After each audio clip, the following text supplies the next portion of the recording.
नमस्कार साथियों, स्वागत है आप सभी का उड़ान आईएएस एकेडमी के ई लर्निंग प्लेटफॉर्म में। मैं देवनारायण सेन एक बार पुनः आपके सामने उपस्थित हुआ हूं आपके लिए एक महत्वपूर्ण सूचना लेकर। आज मैं आप सभी से विज्ञान विषय के महत्व, सीजी व्यापम, सीजीपीएससी प्रीलिम्स और सीजीपीएससी मेंस के संदर्भ में आपसे चर्चा करने वाला हूं। हम यहां पर उस बात पर फोकस करेंगे कि सीजीपीएससी प्रीलिम्स और व्यापम में विज्ञान के किन टॉपिक्स पर ज्यादा फोकस किया जाता है और किन टॉपिक पर सबसे ज्यादा क्वेश्चन बनते हैं।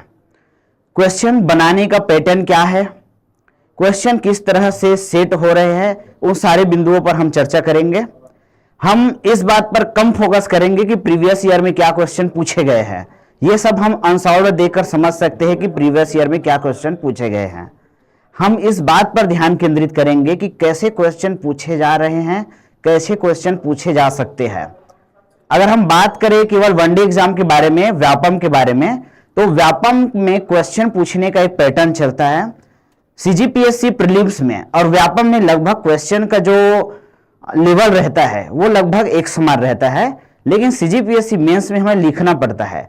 तो लिखित परीक्षा की तैयारी कैसे करें, किन बिंदुओं पर हमें सबसे ज्यादा ध्यान देना है, उन्हीं सब बिंदुओं पर हम लोग आज की क्लास में चर्चा करेंगे। तो शुरुआत करते हैं हम विज्ञान विषय के परिचय से कि विज्ञान विषय एक्चुअल में है क्या और सीजीपीएससी की नीड क्या है। कभी भी किसी एग्जाम को क्रैक करना होता है तो हमें यह समझना पड़ता है कि उसका सिलेबस डिजाइन कैसे किया गया है और वो हमसे जानना क्या चाहता है। पहले हम नीड को समझते हैं, उसके अनुसार ही हम आगे की कार्यवाही करते हैं। तो हम उसी चीज को समझने वाले हैं। आपको क्या करना है, अगर एक बार आप उसके नीड को समझ गए तो आप क्वेश्चन के पैटर्न को आप पकड़ लोगे। प्रीवियस ईयर के क्वेश्चन पढ़ने से हमें यह समझ आता है कि किन सेक्शन से क्वेश्चन पूछे गए हैं, क्या पूछ सकता है अगली बार। उसको अगर आपको समझना है तो उसके लिए आपको उसके नीड को समझना पड़ेगा। तो आइए इन्हीं बिंदुओं पर हम चर्चा करेंगे आज के वीडियो में। शुरू करते हैं अपना वीडियो। हमारा जो सबसे पहला डिस्कस करने का जो टॉपिक है वो है एक्चुअल में साइंस या जो विज्ञान है ये है क्या। इसके अंतर्गत हम लोग 3 विषयों का अध्ययन करते हैं, जिसमें बेसिकली सभी को पता है फिजिक्स, केमिस्ट्री और बायोलॉजी। इनका अध्ययन हम करते हैं, भौतिक विज्ञान, रसायन विज्ञान और जीव विज्ञान। एक्चुअल में हम बात करें अगर फिजिक्स या भौतिक विज्ञान के बारे में, तो आप ये समझिए इस विषय का नीड क्या है। यह विषय हमें किन चीजों के बारे में पढ़ाता है, किन चीजों के बारे में नॉलेज देता है, तभी हम जो है प्रीलिम्स में और व्यापम में पूछे जाने वाले प्रश्नों को पकड़ पाएंगे। एक्चुअल में जो फिजिक्स है ये हमें किसी भी मैटर, इसको हम लोग बोलते हैं द्रव्य और एनर्जी, इसको हम लोग बोलते हैं ऊर्जा, इसके बारे में ज्ञान देता है, द्रव्य और ऊर्जा के बारे में। अब अगर हम बात करें फिजिक्स विषय में द्रव्य और ऊर्जा क्या है, तो आप देख पाएंगे, अगर हम द्रव्य का डेफिनेशन देखते हैं तो आपको पता चलेगा हर वह वस्तु जिसका भार होता है और जो स्थान घेरता है, अमूमन ये सभी चीजों को हम लोग द्रव्य या मैटर के अंतर्गत रखते हैं। जैसे कि ये मार्कर आप देख पा रहे हो, इसको हम लोग एक मैटर या द्रव्य कह सकते हैं। आप ये जो बोर्ड देख रहे हो इसको भी हम लोग द्रव्य बोल सकते हैं। आपके सामने आपके कमरे में जो फैन चल रहा है, जो एसी लगा है, जो आपका बेड है, जो आपके सामग्री है, सभी को हम लोग क्या बोल सकते हैं, द्रव्य बोल सकते हैं। तो एक्चुअल में जो फिजिक्स है ये मैटर या द्रव्य पर फोकस करते हैं। और दूसरा जो इसका जो पॉइंट है वो है एनर्जी या ऊर्जा के सेक्टर के लिए। एनर्जी या ऊर्जा को हम कैसे समझते हैं, आपके चारों ओर देखिए, एनर्जी या ऊर्जा के स्रोत क्या है। जैसे कि आपका ये जो बोर्ड चल रहा है ये इलेक्ट्रिसिटी से चल रहा है, विद्युत से चल रहा है, एक प्रकार की क्या है, ऊर्जा है। हम लोग चल फिर पा रहे हैं, मैं चल फिर पा रहा हूं तो यहां पर मेरे पैरों के मध्य जमीन में घर्षण हो रहा है, फ्रिक्शन। घर्षण क्यों हो पा रहे, क्योंकि पृथ्वी अपनी तरफ, केंद्र की तरफ हमें खींच रही है। गुरुत्व बल है यहां पर, गुरुत्व बल, गुरुत्वाकर्षण बल एक प्रकार की ऊर्जा है। पूरे पृथ्वी पर अगर हम बात करें, ऊर्जा का मुख्य जो आधार है वो है सनलाइट। तो प्रकाश, प्रकाश भी क्या है? एक प्रकार की ऊर्जा है। मैग्नेट, चुंबक, मैग्नेटिक फील्ड एक प्रकार की एनर्जी है। तो आप देखिए, ये जो भौतिक विज्ञान जो सब्जेक्ट है, ये आपके बेसिक चीजों को लेकर जो है बना हुआ है। आपके जो सराउंडिंग्स में जो चीजें चल रही है उसी को हम लोगों ने यहां पर डिस्कस किया है। अगर आप देखोगे, फिजिक्स जो है आपके डेली लाइफ में कहां पर है, डेली लाइफ इन फिजिक्स की अगर हम लोग बात करें तो आप देख पाओगे कि ये सभी चीजें आपके सराउंडिंग्स में हैं, आपके आसपास में मौजूद है। तो आपको पूछे जाने वाले क्वेश्चन में इन्हीं टॉपिक का सबसे ज्यादा वेटेज रहेगा। इसलिए आप देखिए, सर्वाधिक क्वेश्चन आपको इन्हीं टॉपिक से पूछे जाते हैं, सर्वाधिक, मैक्सिमम क्वेश्चन। तो आप क्या करोगे, अपनी तैयारी को इसी लेवल पर रखोगे। अभी मैं क्वेश्चन के बारे में भी डिस्कस करूंगा। अगर हम लोग दूसरे विषय केमिस्ट्री के बारे में बात करें, रसायन शास्त्र के बारे में, तो देखिए रसायन शास्त्र में सबसे पहले आप लोगों को ध्यान रखना है, हम लोग केमिकल रिएक्शन की बात करते हैं।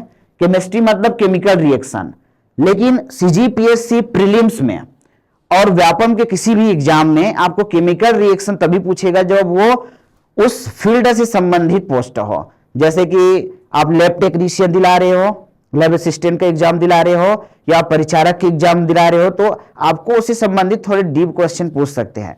लेकिन अगर आप किसी अन्य वनडे एग्जाम में पार्टिसिपेट कर रहे हो व्यापम में, तो वो पूछेगा सामान्य विज्ञान और सामान्य केमिस्ट्री के क्वेश्चन। अब सामान्य केमिस्ट्री के क्वेश्चन कौन से हैं, सामान्य रसायन विज्ञान के क्वेश्चन कौन से, हमें कैसे समझ आएगा?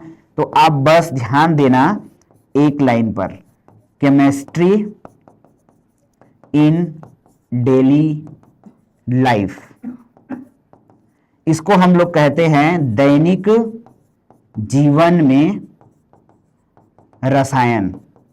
अगर हम बात करें सामान्य विज्ञान के बारे में, तो दैनिक जीवन में रसायन का क्या महत्व है, रसायन हमारे डेली लाइफ को कहां पर प्रभावित करता है। तो आप देखिए, जब आप सोते हो, सोकर उठते हो और रात में जब सोने जाते हो, तो उस दौरान आपके दैनिक जीवन में कौन कौन सी केमिस्ट्री से संबंधित घटनाएं जो है शामिल है, कौन कौन सी चीजें हैं जो केमिस्ट्री से संबंधित है, जिसका प्रयोग आप कर रहे हो। तो आप ध्यान देंगे, जब आप सोकर उठते हो, तो जब आप ब्रश करते हो, तो जब आप ब्रश करते हो तो वो ब्रश खुद किसी ना किसी प्लास्टिक का बना होगा या कोई ना कोई रबड़ से बना होगा। तो रबड़ आपके सिलेबस में शामिल हो जाएगा, प्लास्टिक आपके सिलेबस में शामिल हो जाएगा। जो टूथपेस्ट आप यूज कर रहे हो उसमें फोम बन रहा होगा, फोमिंग एजेंट होगा कोई ना कोई, उसमें साल्ट है, उसमें बहुत सारी चीजें मिली हुई है, ये सब आपके सिलेबस में शामिल है। आप जो है चप्पल पहने हो वो रबड़ का बना हुआ है या किसी लेदर का बना हुआ है, तो रबड़ आपके सिलेबस में शामिल है।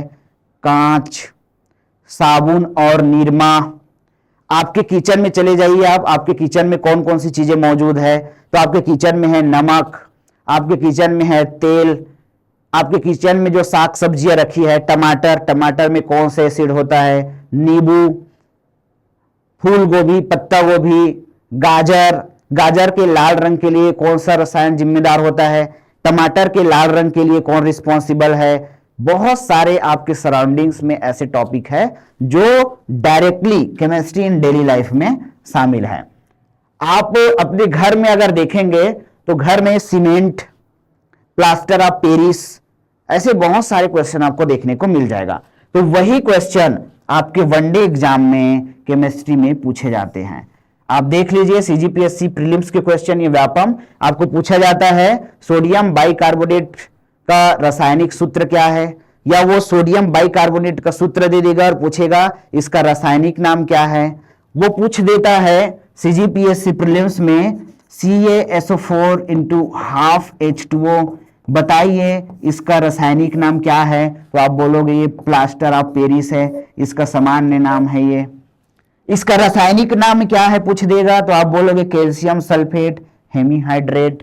तो आपके सराउंडिंग्स में जो चीजें हैं वही आपके क्वेश्चन के पैटर्न को क्या करता है, बनाता है। इस बात को आप लोगों को अच्छे से ध्यान में रखना है। वही अगर हम दूसरे विषय के बारे में बात करें, बायोलॉजी या जीव विज्ञान के बारे में, तो देखिए बायोलॉजी या जीव विज्ञान जो होता है क्या है, स्टडी ऑफ लाइफ। मैं इसको यहां पर लिख रहा हूं, स्टडी ऑफ लाइफ या जीवन के बारे में अध्ययन है। जीवन के बारे में जब हम पढ़ते हैं तब उस विषय को बोलते हैं बायोलॉजी या जीव विज्ञान। अब यहां पर प्रश्न कैसे बनेंगे, तो देखिए यहां पर सर्वाधिक क्वेश्चन जो बनने की पॉसिबिलिटी है वो 2-4 सेक्टर का है। जैसे कि हम बात करते हैं, सबसे पहले बात करेंगे न्यूट्रिशन, न्यूट्रिशन या पोषण के बारे में। पोषण वाले सेक्शन से बहुत क्वेश्चन पूछता है। विटामिन क्या होते हैं, मिनरल्स क्या होते हैं, उसके सोर्सेस कौन है, लेक ऑफ विटामिन कौन सा डिजीज होता है। तो disease, nutrition, hormones, glands, reproduction, ये सभी टॉपिक ऐसे टॉपिक है जो हमारे जीव विज्ञान के क्वेश्चन को बनाते हैं। आपको पर्टिकुलर तीनों सब्जेक्ट में इन्हीं मुख्य बिंदुओं पर फोकस करना होगा, और अगर आप प्रीवियस ईयर के एमसीक्यू सॉल्व करते हैं तो आप ज्यादातर इन्हीं टॉपिक के क्वेश्चन को ही देख पाएंगे।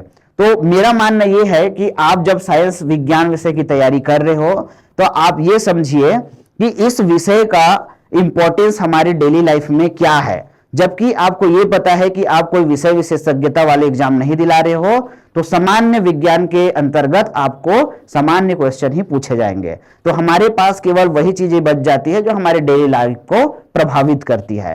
तो हमारा जो सेक्टर है मोटा मोटा इस क्षेत्र में हमें क्या करता है, फोकस करता है। तो होप कि आप लोगों को ये चीजें समझ आ गई होगी।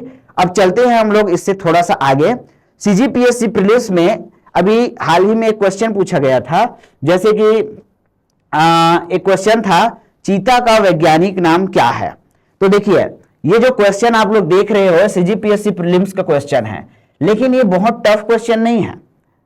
आपको वैज्ञानिक नाम वाले जो क्वेश्चन है, कुछ कुछ चीजों का वैज्ञानिक नाम याद रखना ही पड़ेगा। जैसे कि आपका राष्ट्रीय पशु क्या है उसका वैज्ञानिक नाम याद रखिए, राष्ट्रीय पुष्प क्या है उसका वैज्ञानिक नाम याद रखिए। आप छत्तीसगढ़ स्टेट में हो तो छत्तीसगढ़ का राजकीय पशु क्या है उसका वैज्ञानिक नाम याद रखिए। पहाड़ी मैना का वैज्ञानिक नाम याद रखिए। आपको गेंदे के फूल का वैज्ञानिक नाम याद रखना है, बरगद के वृक्ष का वैज्ञानिक नाम याद रखना है। तो आपको कुछ सेक्टर ऐसे मिलेंगे जहां पर आपको कार्य करने ही करने हैं। अगर हम दूसरे क्वेश्चन के बारे में बात करें तो देखिए दूसरे क्वेश्चन में पूछा था, ये सीजीपीएससी प्रीलिम्स का ही क्वेश्चन है, पारिस्थितिक तंत्र में हरे पादप क्या होते हैं। तो ये वाले क्वेश्चन को भी आपको क्या करना है, फोकस करना है। अगर हम लोग दूसरे क्वेश्चन के बारे में बात करें, दूसरे सेक्टर के बारे में, तो ज्यादातर व्यापम और सीजीपीएससी ने ग्रीन हाउस गैस से संबंधित क्वेश्चन पूछे हुए हैं। ग्रीन हाउस गैस क्या होता है, ग्रीन हाउस गैसों में सर्वाधिक प्रबल ग्रीन हाउस गैस कौन सा है, बढ़ते क्रम में जमाइए, घटते क्रम में जमाइए, ग्रीन हाउस गैस से कौन प्रभावित होता है। ऐसे ऐसे क्वेश्चन हमें देखने को मिलता है। दैनिक जीवन में रसायन, केमिस्ट्री इन डेली लाइफ के सारे क्वेश्चन आपको देखने को मिलेंगे कहीं ना कहीं। मिश्र धातु वाले सेक्टर से क्वेश्चन देखने को मिलता है। मिश्र धातु में तांबा, पीतल, स्टेनलेस स्टील, इसका संगठन क्या होता है, इसमें सर्वाधिक मात्रा में कौन से धातु पाया जाता है, इससे कौन कौन सी चीजें बनाई जाती है। ये सब सेक्टर ऐसे सेक्टर है जहां से क्वेश्चन बनते हैं। तो मैं आपको क्वेश्चन या एमसीक्यू सॉल्व नहीं करा रहा हूं, वो इसलिए क्योंकि आप प्रीवियस ईयर के क्वेश्चन को देखोगे या आप अनसॉल्व सॉल्व करोगे तो वहां पर आपको सारे क्वेश्चन मिल जाएंगे और आपको आंसर भी मिल जाएगा। आपको समझना है क्वेश्चन पूछे कहां से जा रहे हैं, किस प्रकार से क्वेश्चन बन रहा है। तो वो बनने का जो सेक्शन है वो यही सब है। आपको क्या करना है, इसको समझना है। दैनिक जीवन में रसायन, दैनिक जीवन में फिजिक्स, ये अपने दिमाग में बिठा लेना है, पहले इसको कंप्लीट करना है, उसके बाद आपको आगे की तैयारी करनी है। वही अगर हम लोग देखें यहां पर साइंस में और बाकी चीजें सामान्य विज्ञान के अंतर्गत और क्या पूछा जा सकता है, तो इसके अंतर्गत हम लोग बात करते हैं डेवलपमेंट इन स्पेस। यहां पर मैं लिख रहा हूं डेवलपमेंट इन स्पेस। स्पेस के सेक्टर में, टेक्नोलॉजी के सेक्टर में अगर क्वेश्चन हम देखें साइंस सेक्शन में, तो डेवलपमेंट इन स्पेस के सेक्शन को आप लोगों को देखना है। डीआरडीओ, इसरो, ये टेक का पोर्शन को कवर करता है। यहां पर एक चीज और मैं बताना चाहूंगा आप लोगों को, इसके साथ साथ आप लोगों को एनर्जी का sector, biotechnology, environmental science, health, इन सभी मुद्दों पर ध्यान देना है। तो टोटल हम लोग अगर बात करें साइंस सेक्शन में, तो फिजिक्स, केमिस्ट्री, बायो और टेक में आपको यही सब पोर्शन को क्या करना है, कवर करना है। तो ये जो डिस्कशन था ये हमारा प्रीलिम्स और व्यापम के क्वेश्चन पैटर्न को लेकर था। अगर हम बात करें सीजीपीएससी मेंस के बारे में, तो वहां पर हम समझते हैं सबसे पहले हमारा जो सिलेबस है उसको हम लोग देखते हैं। मैं पूरा सिलेबस एक एक करके नहीं पढ़ूंगा, आप लोगों को सिलेबस के बारे में जानकारी है। हम बात करेंगे जो सिलेबस है उससे संबंधित कुछ क्वेश्चन के बारे में। जैसे कि ये आप सीजीपीएससी मेंस में रसायन विज्ञान का सिलेबस देख रहे हो सामने। आपके सामने सबसे पहला लाइन लिखा हुआ है रासायनिक अभिक्रिया की दर एवं रासायनिक साम्य, केमिकल इक्विलिब्रियम का जो है लाइन यहां पर लिखा हुआ है। इससे संबंधित क्वेश्चन कैसे बनेंगे आप प्रीवियस ईयर के क्वेश्चन पेपर में आप देख सकते हो। यहां पर आपको जब पढ़ोगे तो इस बात का ध्यान रखना है कि इस लाइन से 2 नंबर के क्वेश्चन, 4 नंबर के क्वेश्चन, 8 नंबर के क्वेश्चन और आपके 15 नंबर के क्वेश्चन किस प्रकार से बनाने हैं, किस प्रकार से बन सकता है। जब आप इस टॉपिक को पढ़ोगे तो आपको बिल्कुल प्रिपेयर होकर रहना पड़ेगा कि अगर इस टॉपिक से 2 नंबर के क्वेश्चन पूछ दिया जाएगा तो मैं उसको कैसे लिखूंगा। इससे संबंधित मैं केमिस्ट्री से संबंधित एक क्वेश्चन आपके लिए यहां पर रखा हूं जिसमें प्रीवियस ईयर में पूछे गए क्वेश्चन शामिल है। इसमें देखते हैं, यहां पर देखिए एक क्वेश्चन पूछा गया था सीजीपीएससी मेंस में, तीव्र एवं मंद रासायनिक अभिक्रिया को उदाहरण सहित परिभाषित कीजिए। अगर वो आपको पूछ दे तीव्र एवं मंद रासायनिक अभिक्रिया से आप क्या समझते हैं, केवल 2 नंबर का क्वेश्चन, तब आपको इसके लिए प्रिपेयर रहना पड़ेगा। वो इसी को 4 नंबर में भी पूछ सकता है और वो पूछ सकता है इसको 8 नंबर में भी। तो आप उस कंडीशन में इसको कैसे सॉल्व करेंगे, इसके लिए आपको प्रिपेयर रहना पड़ेगा। अगर हम दूसरे क्वेश्चन के बारे में बात करें, धातुओं का संक्षारण क्या है। संक्षारण का मतलब होता है कोरोजन, जंग लगने की जो प्रक्रिया है। धातुओं का संक्षारण क्या है, इसे उदाहरण सहित समझाइए, इसकी रोकथाम कैसे की जा सकती है, यह क्वेश्चन भी पूछा गया है। अगर उनको 2 नंबर में पूछना है तो डायरेक्ट डेफिनेशन ही पूछ सकता है, 2 नंबर का क्वेश्चन बन गया आपका। हम इसी क्वेश्चन को 4 नंबर में भी पूछ सकते हैं और इसी क्वेश्चन को हम 8 नंबर में भी पूछ सकते हैं। 15 नंबर का क्वेश्चन नहीं बनेगा क्योंकि ये थोड़ा सा कम है इसका कंटेंट। तो आपको इनके लिए क्या करना पड़ेगा, प्रिपेयर रहना पड़ेगा। सर्वाधिक क्वेश्चन या सर्वाधिक वेटेज जो है आपका पीरियोडिक टेबल का है। पीरियोडिक टेबल में ही आपके 4 ब्लॉक है, एस, पी, डी और एफ ब्लॉक, और चारों ब्लॉक के बारे में बड़ा बड़ा क्वेश्चन बनता है। जैसे कि सबसे पहला क्वेश्चन क्या बन सकता है, एस ब्लॉक एलिमेंट्स पर संक्षिप्त टिप्पणी लिखिए।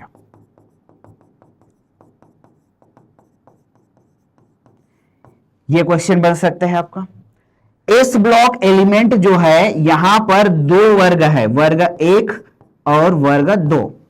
वर्ग 1 के तत्वों को क्षारीय धातु कहा जाता है और वर्ग 2 के तत्वों को क्षारीय मृदा धातु कहा जाता है। तो यहां से भी क्वेश्चन बनेगा, वर्ग 1 के तत्वों को क्षारीय धातु क्यों कहते हैं, या वो केवल ये क्वेश्चन पूछ सकता है कि एस ब्लॉक की तत्वों के अंतर्गत क्षारीय धातु और क्षारीय मृदा धातुओं को क्या कीजिए, उदाहरण से ही समझाइए।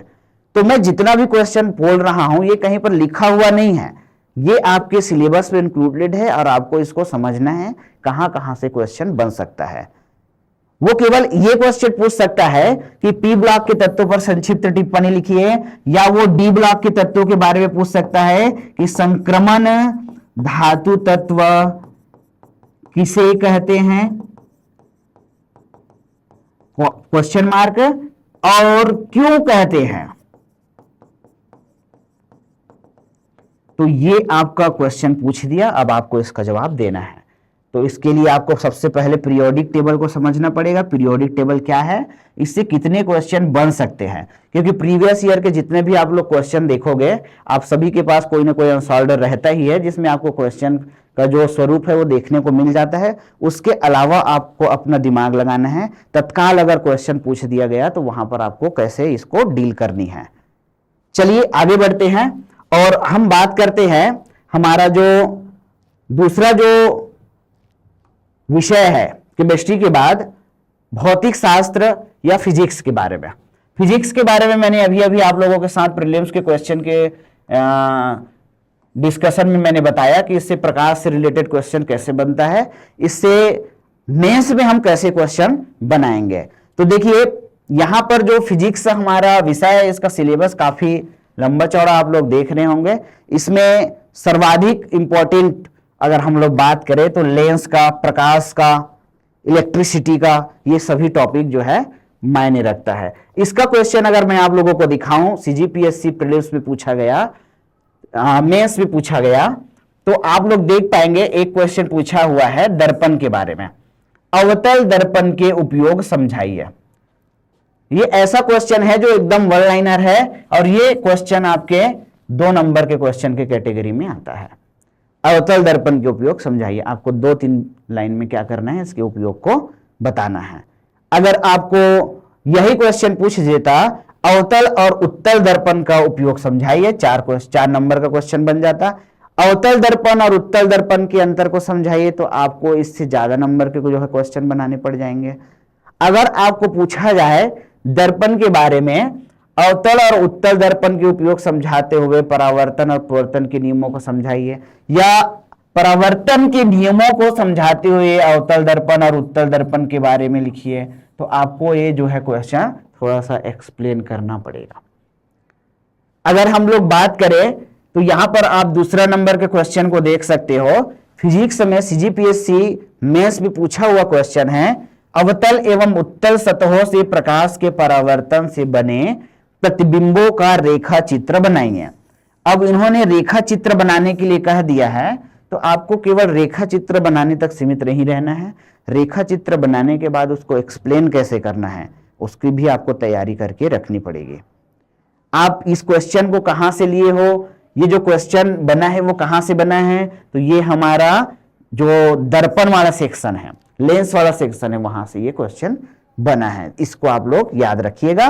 एक क्वेश्चन आप लोग देखिए, पूछा हुआ क्वेश्चन है सीजीपीएससी मेंस में, R ओम के प्रतिरोध के तार से 1 एम्पियर की धारा t सेकंड तक प्रवाहित होती है, उत्पन्न उष्मीय ऊर्जा का मान और मात्रक लिखिए। तो आपको मान और मात्रक वाले जो क्वेश्चन है ये भी देखने को मिलता है।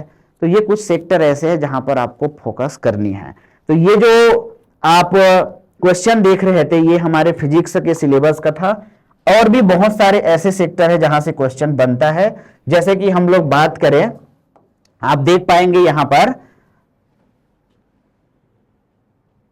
सूर्य में ऊर्जा की उत्पत्ति के कारणों में प्रमुख कारण कौन सा है, ये पूछ सकता है क्वेश्चन। नाभिकीय संलयन और नाभिकीय विखंडन से आप क्या समझते हैं, ये क्वेश्चन बन सकते हैं। यहां पर इलेक्ट्रिसिटी के बारे में क्वेश्चन बन सकता है।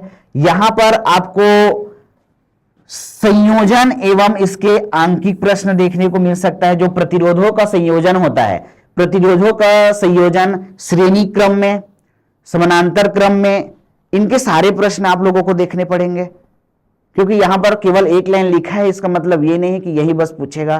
तो इनकी श्रेणी क्रम, समानांतर क्रम, संयोजन, उपयोगिता क्या है इसकी, कैसे इसको ड्रॉ करना है, सारा चीज आपको यहां पर प्रिपेयर करके रखनी है। तो आपको फिजिक्स विषय में इस लेवल पर तैयारी करना है। अगर हम लोग बात करें नेक्स्ट जो सब्जेक्ट है हमारा बायोलॉजी या जीव विज्ञान, तो यहां पर हम लोग एक क्वेश्चन देख लेते हैं, उसके बाद हम आगे बढ़ेंगे। यहां पर देखिए एक क्वेश्चन पूछा था सीजीपीएससी मेंस में, डीएनए के घटकों का उल्लेख कीजिए, डीएनए का महत्व क्या है। तो देखिए डीएनए के घटकों का उल्लेख कीजिए अगर यहां पर पूछा है, तो आपको केवल इसके जो कंपोनेंट्स हैं वही बताने हैं कि कौन कौन से कंपोनेंट्स है और इसका क्या महत्व है, सिग्निफिकेंस क्या है। वो यहां पर यह भी क्वेश्चन पूछ सकता है कि डीएनए के संरचना का नामांकित चित्र बनाकर डीएनए के डबल हेलिक्स मॉडल का संक्षिप्त टिप्पणी लिखिए। तो डीएनए के बारे में डबल हेलिक्स मॉडल जो है आपको याद रखना है, वाटसन और क्रिक द्वारा जो बताया गया जो मॉडल था, इसको हम लोग डबल हेलिक्स मॉडल कहते हैं, जो 1953 में दिया गया था। अगला क्वेश्चन पूछा गया है सीजीपीएससी मेंस में, प्लाज्मा क्या है, प्लाज्मा एवं सीरम के अंतर को समझाइए। तो प्लाज्मा और सीरम को आप लोगों को याद रखना है, प्लाज्मा और सीरम क्या होता है, ये सेक्टर कहाँ का है, तो ये सेक्टर जो एक क्वेश्चन जो पूछा हुआ है ये परिसंचरण वाले सेक्शन से है। परिसंचरण तंत्र से आप क्या समझते हैं, या सर्कुलेटरी सिस्टम से आप क्या समझते हैं, इस सेक्टर का क्वेश्चन है। तो आप देख पाएंगे जो हमारे तीनों विषय है, फिजिक्स, केमिस्ट्री और बायोलॉजी, इससे सामान्य स्तर से लेकर के जटिल स्तर तक के प्रश्नों को पूछा गया है। आपको सिलेबस को उठाकर रखना है और सिलेबस को पढ़कर उसके सभी पहलुओं पर ध्यान देना है कि 2 नंबर के क्वेश्चन कैसे बनेंगे, 4 नंबर के, 8 नंबर के क्वेश्चन, 15 नंबर के क्वेश्चन कैसे बन रहे हैं। तीनों ही विषयों में आपको जो डायग्राम है उस पर सर्वाधिक प्रयास करना है कि आप उसको अच्छे से प्रैक्टिस करके रखिए। फिजिक्स में और बायो में तो आपको इसकी बहुत जरूरत पड़ने वाली है, क्योंकि आपको अगर श्रेणी क्रम समानांतर क्रम बनाना है तो आपको बार बार डायग्राम बनाने की आवश्यकता पड़ता है। बायोलॉजी में आपको बार बार डायग्राम बनाने की आवश्यकता पड़ता है, क्योंकि ये डायग्राम के माध्यम से ही समझने और समझाने वाला विषय होता है। तो पूरे इस सीजीपीएससी प्रीलिम्स, व्यापक और मेंस के क्वेश्चन पैटर्न की चर्चा के दौरान ध्यान रखने वाली बात कौन सी है, कौन सी बात है जो निष्कर्ष के रूप में हमारे सामने निकलकर सामने आता है। तो सबसे पहली बात आप लोग ध्यान रखिएगा, आप सिलेबस को पढ़िए और सिलेबस का नीड क्या है उस पर ध्यान केंद्रित करिए। अगर आपको नीड समझ आ गया, सिलेबस क्या है और उसकी मांग क्या है, उसके आधार पर आप क्वेश्चन खुद से निकालिए। आपको यह समझ विकसित करना है कि उस सिलेबस के अकॉर्डिंग क्वेश्चन कैसे बनाने हैं। तो आप 4-5 साल के प्रीवियस ईयर के क्वेश्चन देखिए, आपको समझ आ जाएगा कि आपका जो सिलेबस है उससे क्वेश्चन कैसे पूछे जा रहे हैं। उसी के अनुरूप आप अपनी भविष्य की कार्य योजना को तैयार रखिए, क्योंकि हर बार साइंस के नए क्वेश्चन नहीं बन सकते, तो वो पूछने का तरीका बदलेगा। क्वेश्चन और सिलेबस आपका एक जगह पर स्थिर है, तरीका जो है वो क्या करेगा, बार बार चेंज करेगा। जैसे कि मैं एक सिंपल सा क्वेश्चन अगर आपको पूछूं, पाचन के बारे में अगर मैं आपको बताऊं, तो पाचन या डाइजेशन होता है, इसमें हम पूछ सकते हैं मनुष्य के शरीर में प्रमुख पाचक अंगों के बारे में नामांकित चित्र बनाइए और विस्तार से वर्णन कीजिए। तो मैं इस क्वेश्चन को 15 नंबर में दे सकता हूं।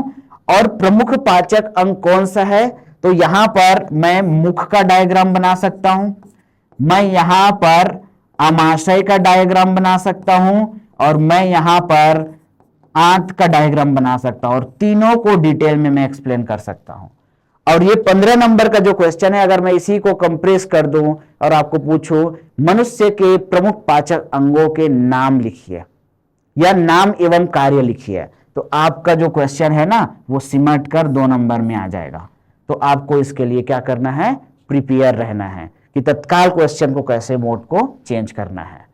तो ये रहा हमारा आज का एक सामान्य परिचर्चा, जिसमें मैंने आपको बताया कि फिजिक्स, केमिस्ट्री और बायोलॉजी में क्वेश्चन के पैटर्न को कैसे समझना है। आप एक स्टूडेंट हो, अगर आप प्रिपेयर कर रहे हो तो आप केवल नीड को समझिए, क्वेश्चन तो सैकड़ों बनेंगे, आप नीड को पकड़ लिए तो आपका जो एग्जाम है वो पैटर्न आपका हाथ में आ जाएगा, और उसी के अकॉर्डिंग आप सेल्फ स्टडी कीजिए। तो आपसे मिलते हैं हम अगले वीडियो में। अगर आपको वीडियो अच्छा लगा तो लाइक, शेयर और सब्सक्राइब करना ना भूलें, अपने दोस्तों के साथ शेयर करें और ज्यादा से ज्यादा वीडियो का लाभ प्राप्त करें। धन्यवाद।